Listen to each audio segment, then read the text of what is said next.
Alright, my people, welcome back to Critics News with more update on as it take the go.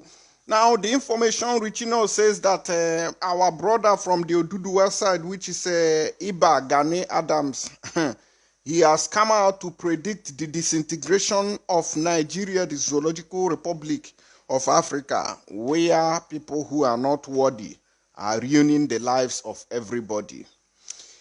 He made the statement and he wrote a letter to the European Union, United States, and which other group of people, AU, all the international communities. He wrote to them that the way they see the country, say there is no hope, that Fulani herdsmen and Fulani terrorists have surrounded the entire country, and they want to start unleashing mayhem on the indigenous people who owns the country. I say, wow. So finally, this man have seen this, and he's speaking out. But I want to ask today, how many people in Igbo land, how many people, be it Ohaneze, Ndi Igbo, let me put it like that, because somebody say, man, I know they call on Ohaneze, Ndi Ago, and the Maya. Be it the Ohaneze, Ndi Igbo, or the elder statesmen, or the Igbo great, or the Igbo no great, and all the rest of them. How many of them even come out, can't say this thing when this man they talk now?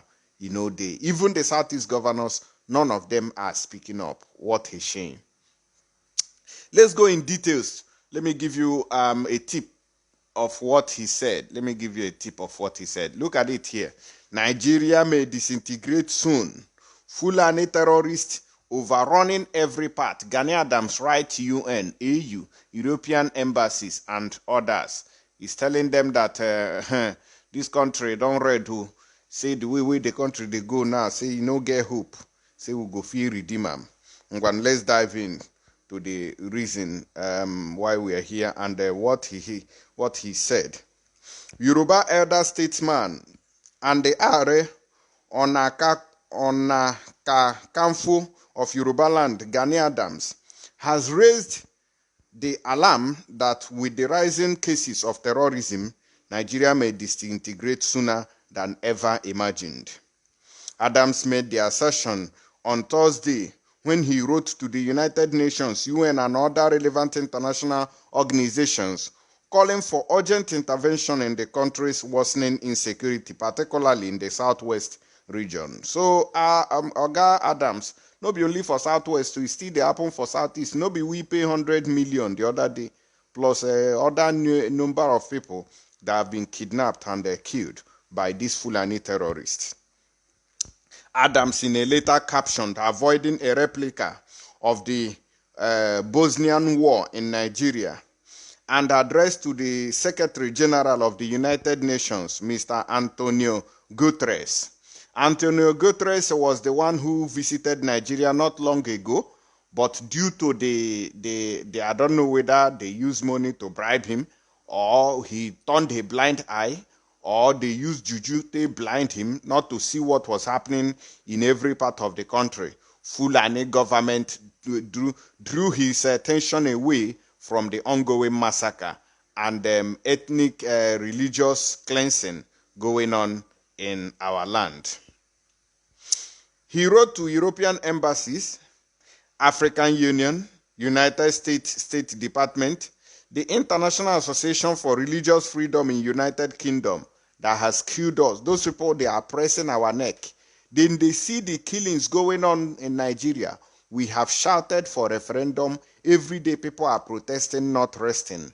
But yet, they have never opened their mouth to say this is what we have found going on in this country. Let us conduct a referendum for them to have peace. No way. They are there and people are dying every day and they are happy that souls are going down. What a shame. He also wrote to Council on Foreign Relations and other international organizations, and he warned that Nigeria is sitting on a time bomb. He warned that Yoruba were being pushed to the limit as the Fulani in the northern region are now engaged in a war of attrition all over Nigeria. According to the letter, he said, as you and hundreds of millions of people globally are aware, things are no longer normal in Nigeria. Dangerous and despicable things are happening in the world's most populous black nation. What happened in the defunct Yugoslavia that led to the balkanization of that country is becoming like a child's play in Nigeria. Pitiably, terrorists moving from northern Nigeria to the south are being embraced, encouraged, and empowered by powers that be in Nigeria. I am raising this alarm now because the effect of this dangerous trend may ultimately balkanize Nigeria and affect sub-Saharan Africa. Similar alarm was raised in the defunct Yugoslavia, and sadly, nobody put in check the pogromists, whose actions led to the massacre of the geographical location. This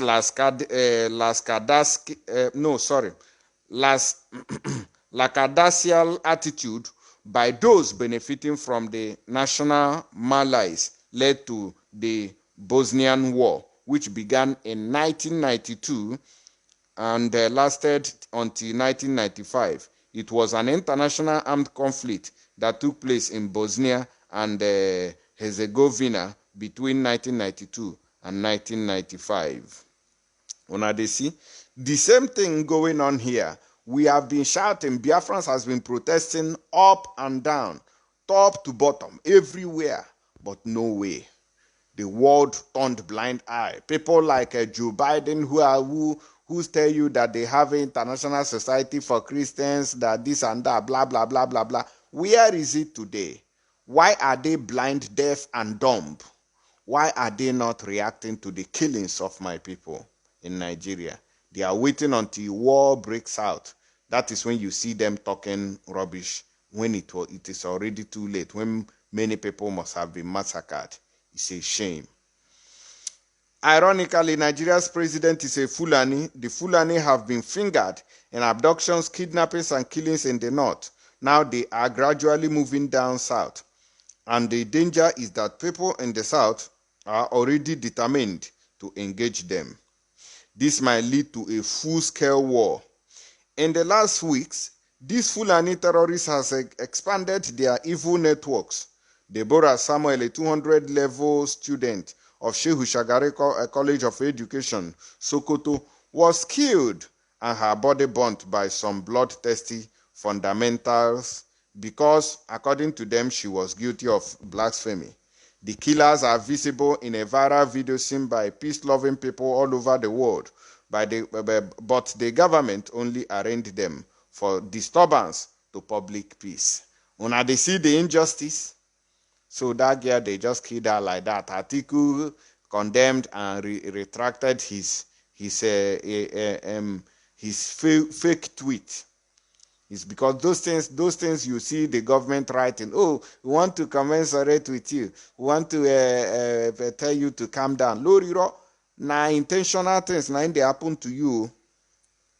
Now in continuation, prelate of Methodist Church in Nigeria, Reverend Samuel Kanuche, was kidnapped by, according to the highly respected man of God, Fulani boys, and they collected 100 million naira cash ransom, arranged in 5 bags, about $166,000. Before he was released, security agents are stationed near the location of the abduction, but they did not move against the terrorists. Ona de Yaram, this is what the Nigeria police are doing at different checkpoints with the military, including the army. Did you hear that security agents were around there shielding those terrorists? Anglican Bishop of Jeba Diocese in Kwara State, Reverend Oluwaseun Aderugba, his wife and their driver were kidnapped, and the abductors demanded millions of naira before their release. The chairman of Christian Association of Nigeria, CAN, in Just East, Plateau State, and the Catholic priest, Reverend Father James Kantoma, was also abducted by Fulani terrorists. In a most wicked manner, Fulani terrorists wielding AK-47 assault rifles and explosives attacked the congregation at St. Francis Church, Owo, Ondo State, killing over 40 people. Mona, they listen to The federal government has traced the killings to ISWAP, although it has not told Nigerians and family members of the victim how it intends to arrest the perpetrators. Up till now, they are still moving freely.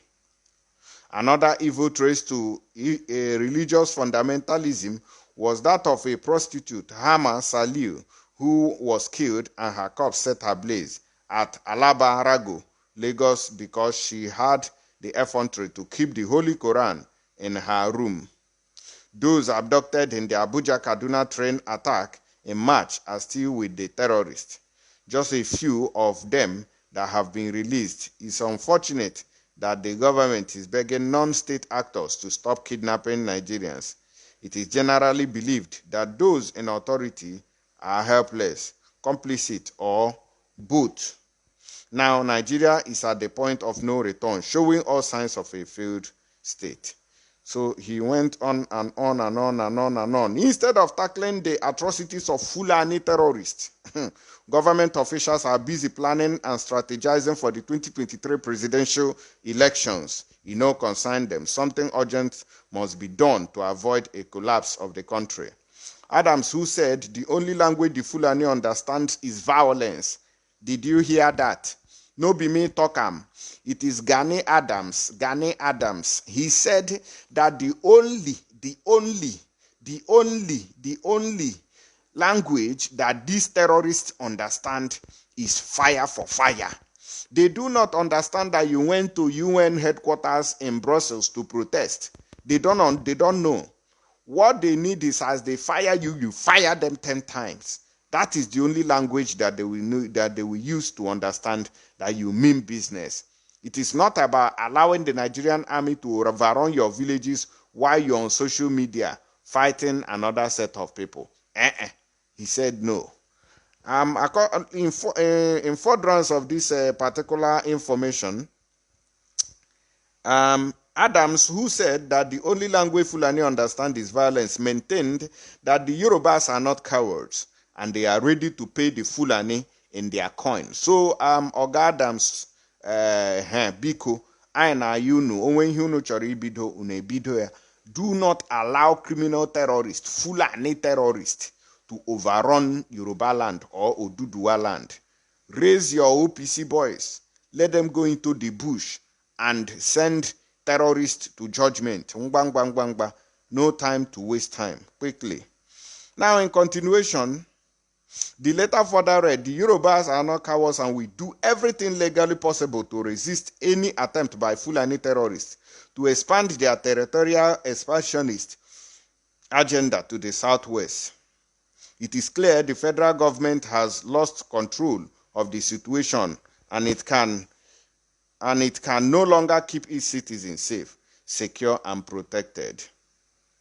The inaction on the part of the government and aggressive killing agenda of the Fulani are already affecting Nigeria's economy, which is the largest in Africa.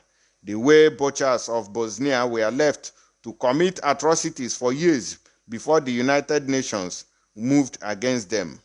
Butchers in Nigeria are already on the rampage and something urgent must be done to stop them. The repercussion of leaving them to continue to maim Nigerians, especially Yoruba, is better imagined. No part of Nigeria is safe again. The time for the United Nations to escalate this danger to a global concern is now. Imagine the statement coming from this man. Imagine the statement, nothing but the truth. You can imagine that. This man is speaking up. But come to Igbo land today, look at these kind of people. They are the ones voting ancestors. They are the ones telling you that they are not part of whatever you are doing to liberate them. What they are interested in is how Tinubu, how Buhari can continue to remain in power so that they can continue to thief money. Easy. But look at the statement from this man. In fact, I'm going to tell you about Mbaka on the next update. Everybody don't hear the story now, don't cast. Thank you and God bless. Ohaneze ndi Igbo. I believe so when I senior this man, but see what in they talk, see later when they write. George Obiozo, your own na to chop akilu, chop red kola nut. Your mouth go full like this. Ona etijashe. Etawa oji. Iye de smell.